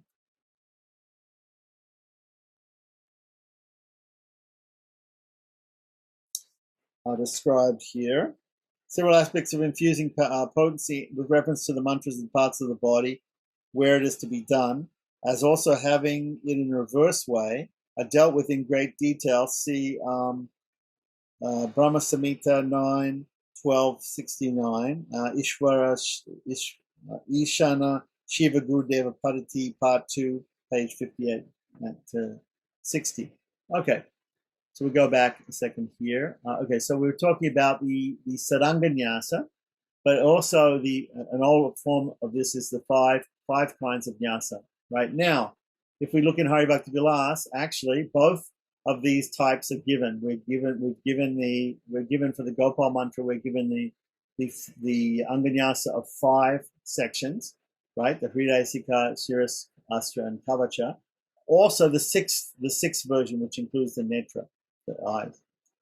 So when this is done on the yantra or idol or deity, they are held to possess these limbs, right? So when we do it, okay, so obviously if we have a deity, then we touch the same parts on the deity when this is done. When the anganyasa is done on the deity, we do it on the same parts of the deity as we do it on ourselves, which is the heart, the head, the sika, the shoulders, right, the eyes and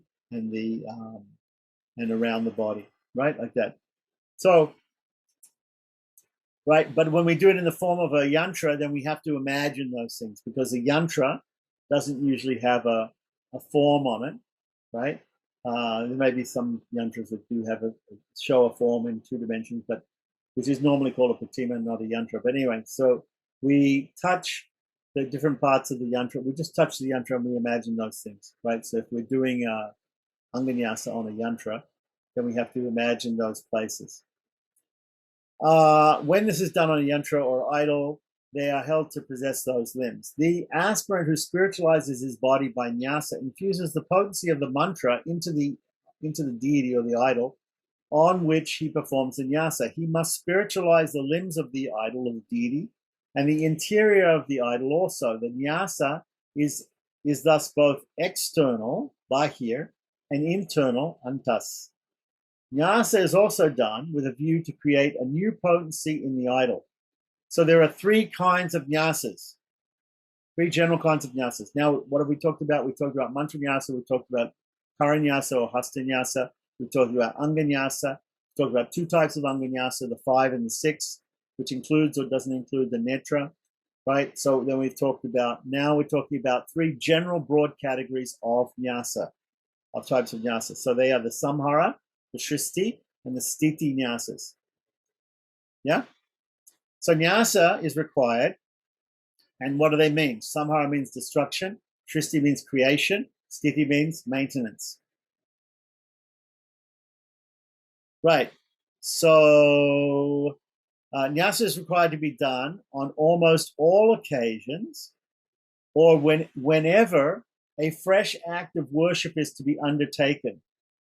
Whenever a fresh act of worship is to be undertaken. In every part of the act of worship, mudra, which means different hand gestures, right, is required to be displayed by the aspirant in every part of the act of worship, in every offering of every different type of service. Mudra is a symbolic hand pose with the fingers assuming particular positions. This plays a very important role along with nyasa in acts of worship. Being a symbol, it is intended to convey a feeling about or refer to a situation or condition in which the person adopting it is placed.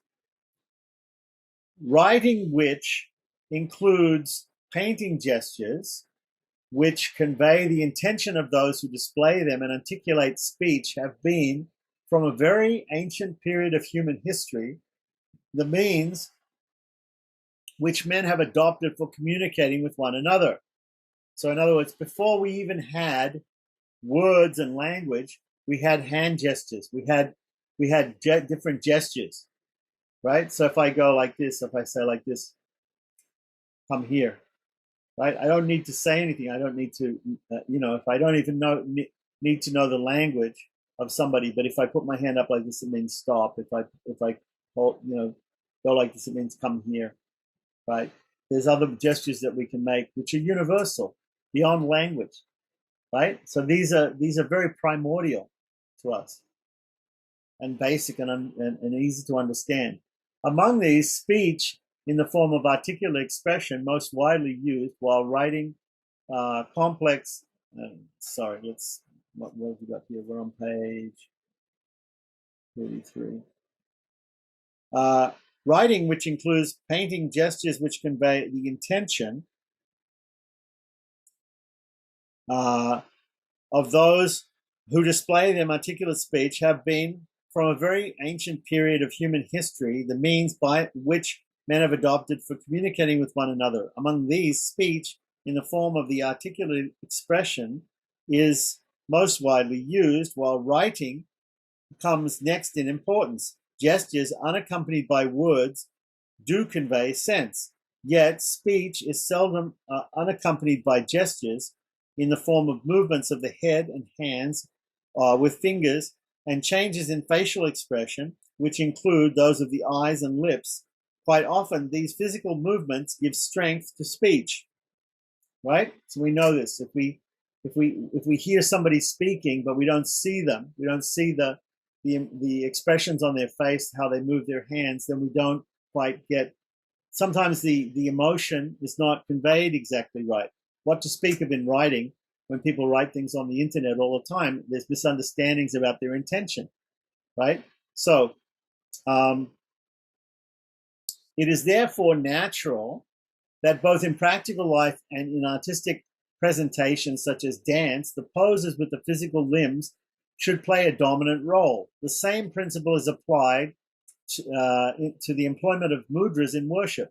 So we have Varda, we have Abhaya Hasta, we have Dyakya Mudra, and other kinds of mudras which are found to be shown by icons, by deities, and painted and sculptured figures, adding much to their communicative effectiveness, right? So when we see the Lord giving us an Abhaya Mudra like that, it means he's telling us, fear not, right?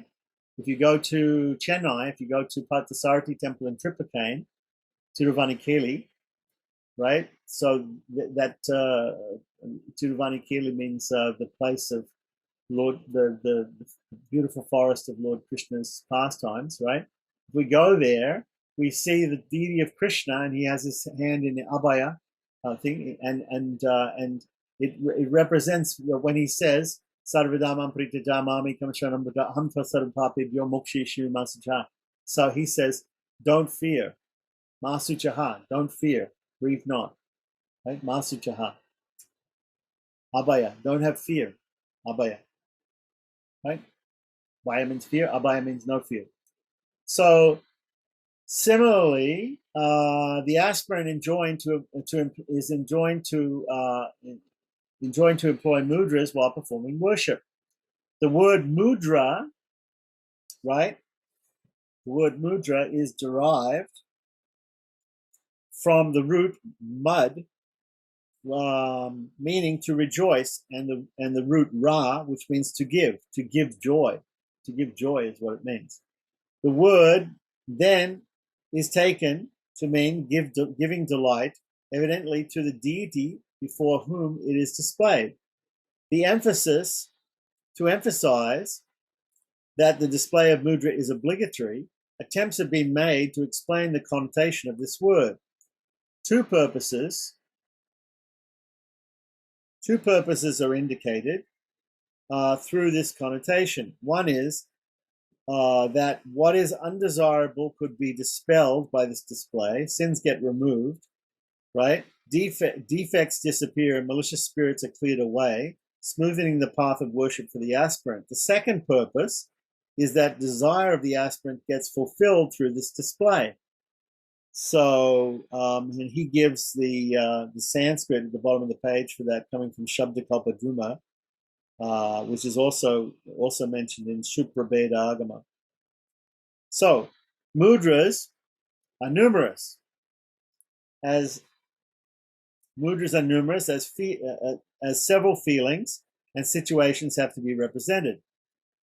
Some texts of the Agamas have a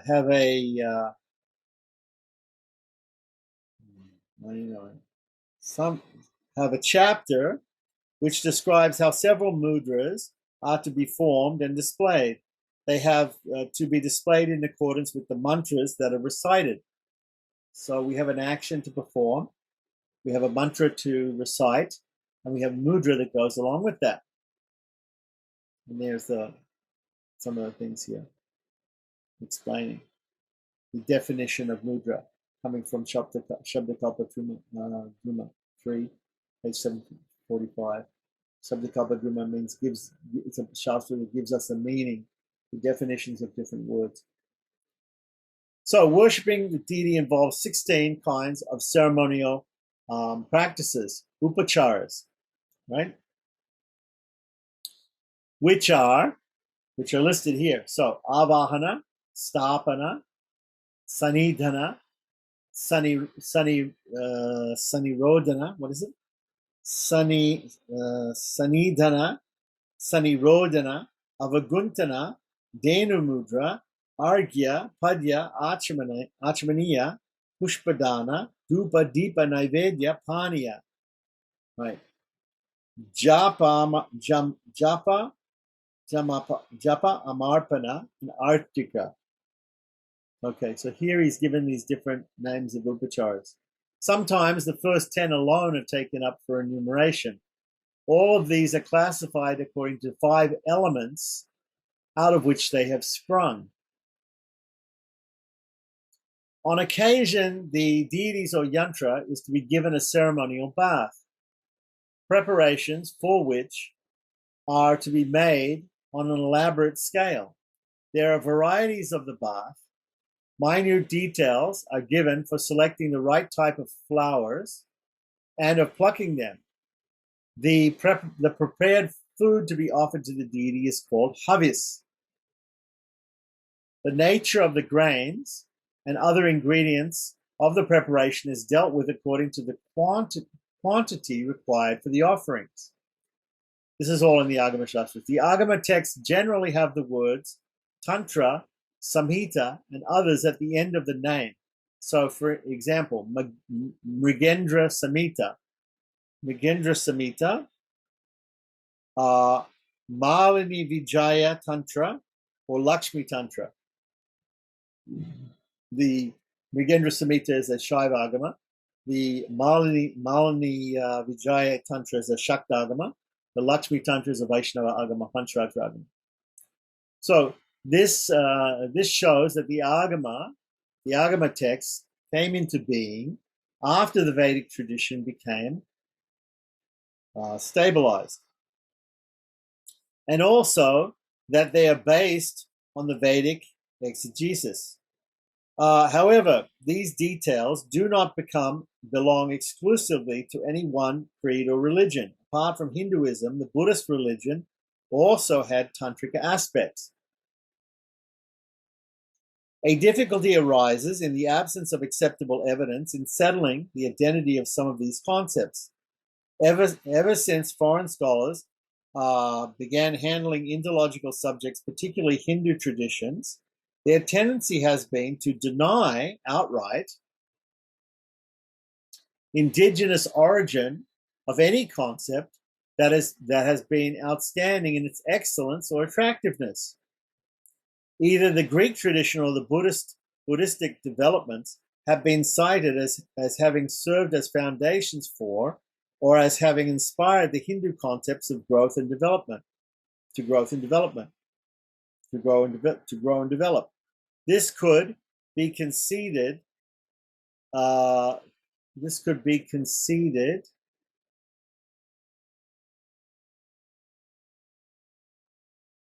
thus could be conceded. This could be conceded had there been available any evidence of a decisive nature in favor of such views. However, such evidence is yet to be found out. So in other words, he's not agreeing with the foreign scholars who say that a lot of these concepts come from Buddhism or come from outside of India. Others dismissed as of non-consequence. Therefore, the question of Greek influence is yet to be settled on surer grounds. As regards the Buddhist influence, what developed in the centuries after Buddha's demise has been attributed to his preachings, which are yet not available in the form of specific books. If the Buddha had not preached against the Vedic religion, then no concept could be attributed to him as exclusively Buddhistic. If he had preached against Brahmanism, a term coined by Western Orientalists with a view to create mutual distrust and lack of respect among the Hindu communities and thereby to decry the indigenous character of the Hindu religion, then the tantric practices which sprung amongst Buddhists of latter days could only be exotic to Buddhism. In other words, what he's saying is just because there are tantric practices in Buddhism doesn't mean that the Hindu tantric practices came from Buddhist tantric practices. In fact, what he's saying is it's the other way around, that modern Buddhists have tantric practices which come from Hinduism. And we see this if we look at, for instance, Vajrayana Buddhism, which is the Tibetan style of Buddhism, is very tantric. It's very much like Hinduism. In fact, it's been influenced by Hinduism. So it is also suggested that the original inhabitants of India, who had no progressive and civilized notions of life, should have been following these practices. The foundation is of Tantrism saw in them, the founders of Tantrism saw in them much that was needed to inspire creation of a new cult. The Vedic science for the rise of the Agamas is thus sought to be denied. The Vedic source. So what he's saying is there is a Vedic source for the Agamas, right? It's the Western scholars who have tried to deny the Vedic source of the Agamas. This theory requires critical consideration. It presupposes that enlightened men came from outside of India, where there were already the natives who were inferior to them in all respects. Okay, so this is where we get the Aryan invasion theory, that the Western scholars came up with this Aryan invasion theory that the Aryans were advanced and they came into India, and the Indians were not advanced, and they somehow, made them advanced. This presupposition is based on ignorance and prejudice. No society has ever consisted of members having the same standards of culture, education, and other equipment. This must apply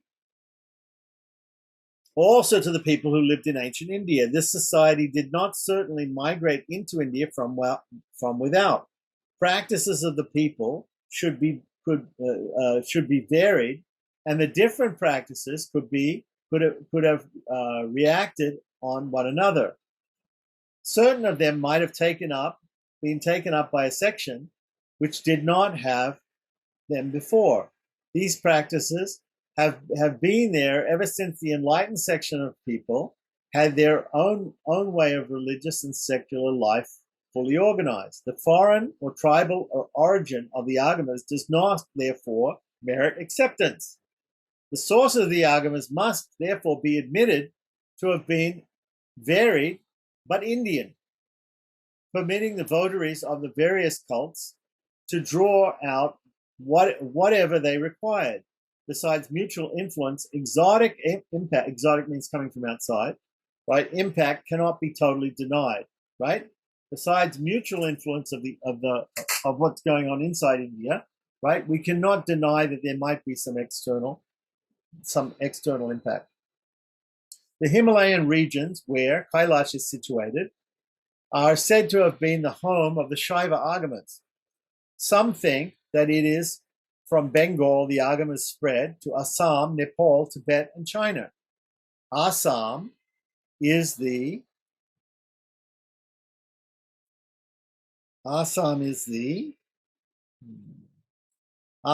natal home, according to some others. It would be prudent to avoid taking sides on this problem until evidence becomes available. That the tantric practices have been largely prevalent in certain areas cannot help in determining their original home. The extent of foreign influence cannot also be decided, even if it were to be proved that there was such influence on the development of the Agamas. For the Indian tradition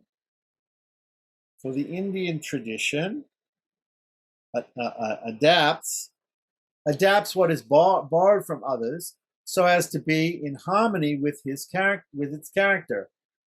The result has been the loss of individuality of the borrowed features when they are any. The date of the Agamas pose another problem. The evidence will be found in works both Vedic and Agamic. The system of Agamas must have taken its rise in the remote past and undergone development gradually and not at any uniform pace. Long after its full development, the system would be recorded in works. The concept of worshipping the deity in a concrete form could have been evolved even when the mantra portions were accommodated in form sections of the Vedic ritual in the Yajurveda, Samaveda, and the Brahmanas. It is absurd to believe that those who had a yearning to visualize God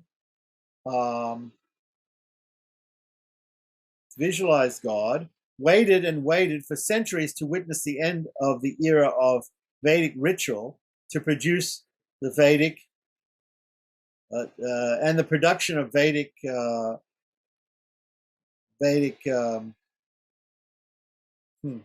nature. That's really bad printing and also scanning here. The Agamic concept must have been developed alongside the ritualistic literature, but certainly a long time after the mantras became powerful means in the hands of sages to invoke the presence of gods. Sages like Atri Kasyapa, Marichi, Markandeya, Sonaka, Sanat Kumar, and others were all intimately connected with the development of the Vedic ritual and the philosophical disciplines. Their names are also associated with the concepts of the Agamic tradition and with some works of the Agamas. An ancient date even for the evolution of these concepts is not acceptable to the Orientalists, who means the external Orientalists, the foreigners, right, who have pronounced predilections for placing these at a very late date, having the earlier periods be marked by mental stagnation and lack of inspiration. Right. So, but the Kalpa Sutras, right, which are very ancient, refer to a few important sages associated with some of the Agama concepts. So what he's saying here basically is he's saying, do we have any evidence for the ancient nature of the Agamas, or are the Agamas a new thing?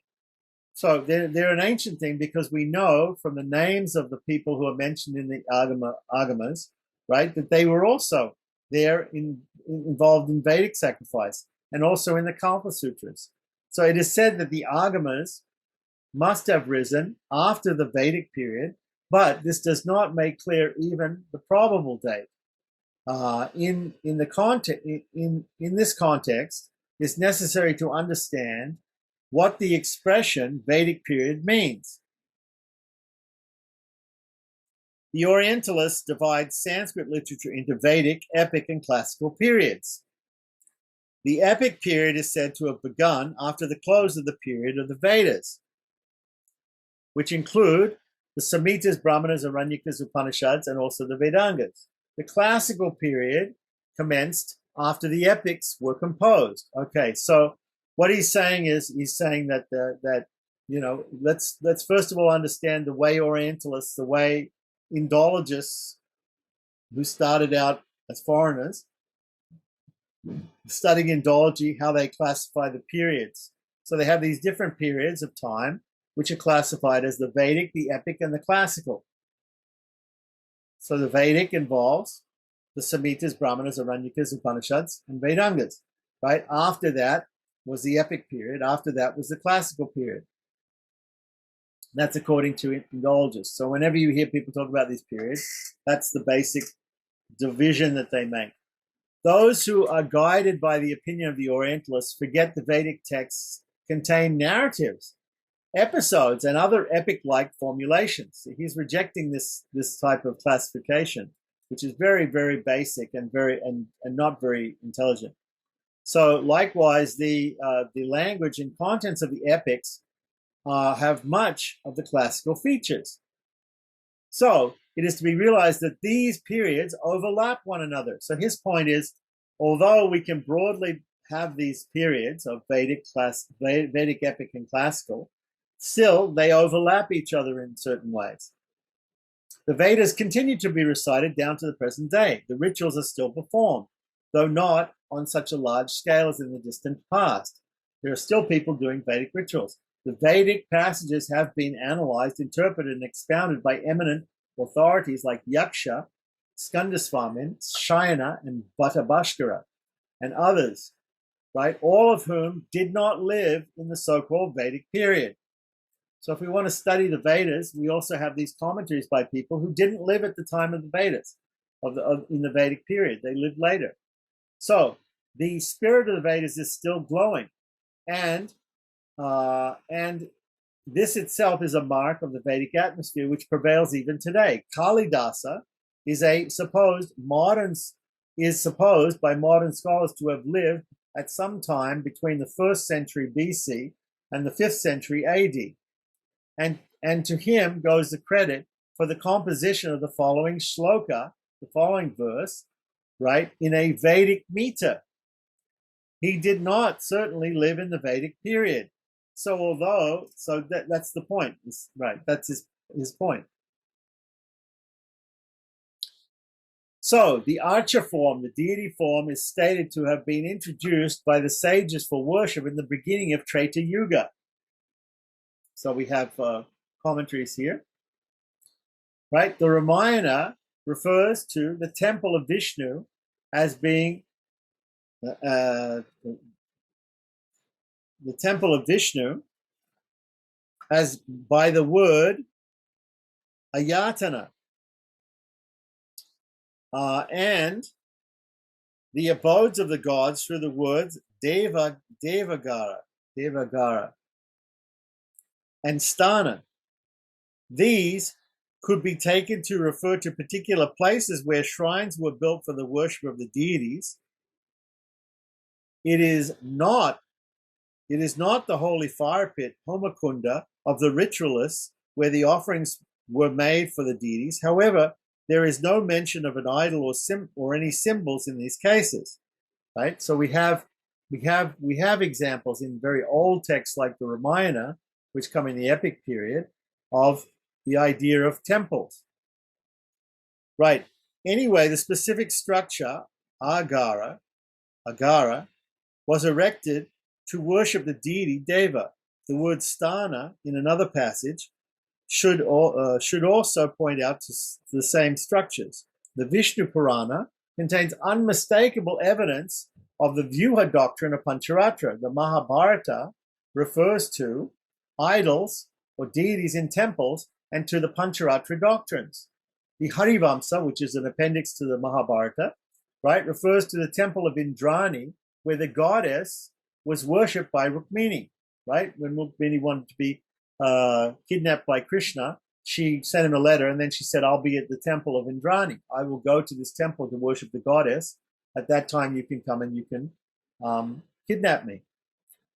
The Bhagavata refers to the Vyuha doctrine of the Pancharatra. So in the Bhagavad Purana also, the Pancharatra system is mentioned. The Archa form, worship, temples, and tantric initiation are all explained in the Bhagavata, in the Bhagavad Purana. the Bhagavatam. Many Puranas contain glorification of holy places where temples are described, right? So all this evidence could not be summarily dismissed as baseless. The glorification of holy places could have been included in the Puranas at different periods, but long before such accounts were composed, the temples should have been in existence, though not in their present form. The Bhagavat Purana refers to some holy places like the river Ganga, Kurukshetra, Naimisharanya, and others, Naimisha and others. Naimisharanya means, Aranya means forest. It's a forest called Naimisha. In the same context, the places where the deities of Vishnu are enshrined are glorified and shown as especially suitable for worship. A passage cited above from the Ramayana mentions also the names of deities other than Vishnu, indicating that they also received worship in particular places. The passage in the Mahabharata makes a general reference to gods, which shows that deities other than Vishnu had their idols, deities in temples for worship. The Puranas contain references to temples of these gods. All this indicates that deity worship or idol worship, right, as enjoined in the Agamas, must have been very ancient. The structures to house these deities could have sprung up later, of which alone the Puranas are references and descriptions. It must not be surprising if references in the Ramayana to the various spots of pilgrimages for many deities should turn out to be agamic without any tinge of the use of yantras or tantrika materials. The Vyuha doctrine of the Pancharatra refers to the names of Krishna and the members of his family, right? Vasudeva, Sankarshana, Pradyumna, Aniruddha. Vasudeva is Krishna. Sankarshana is Balarama. Pradyumna is the son of Krishna. The grandson of Krishna is Aniruddha. So the Vyuha doctrine in Pancharatra is specifically gives names of the families of Krishna, right? This may be a later addition made at the end of Dwapara Yuga because Krishna came at the end of Dwapara Yuga, right? Or those names which should have been in vogue long before that period could have been given to the members of the family of Krishna, just like the name Vasudeva. Anyway, the Mahabharata, which must have taken a specific shape by 3000 BC, right, should justify this date as the lowermost limit for the prevalence of agamic doctrines, right? So then he gives a quote for that point about the Mahabharata being very old, like that. Mahabharata, Kala Nirnaya, Samvida. Okay, so that's the end of the first chapter of Agamas and South Indian Vaishnavism. So I had a whole lot of information there about deities, about yantras, about mandalas, right? Also about Buddha Shuddhi, about internal, external worship, how we have to make the body, how the connection between the universe and the body and the temple and the deity, right? And then finally, here was a discussion about how indulgers see the period of Agamas and how the Agamas can actually be very ancient texts, and we should therefore not put a lot of credence in what the Western scholars say about Agamas being a later thing like that, or that the Agamas grew out of some Buddhist tantra, that the Hindu Agamas grew out of some Buddhist tantric idea. So the Agamas are ancient texts, and then we have even as 1,000 years ago, we have people who were writing books trying to say that the Agamas were bona fide because they were ancient and authentic, like Yamunacharya, who wrote Agama Pramanya, and Vedanta Deshika, who wrote Pancharatra Raksha, right? To prove that the Agamas were ancient and authentic.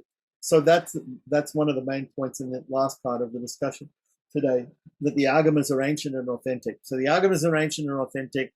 We understand how they evolved, right? And we understand about how the worship of the deity has evolved, and different mudras and mantras and nyasas. And so very interesting. So we'll go into more detail about that in the second chapter. We'll get into some more detail about that. But that was the first chapter.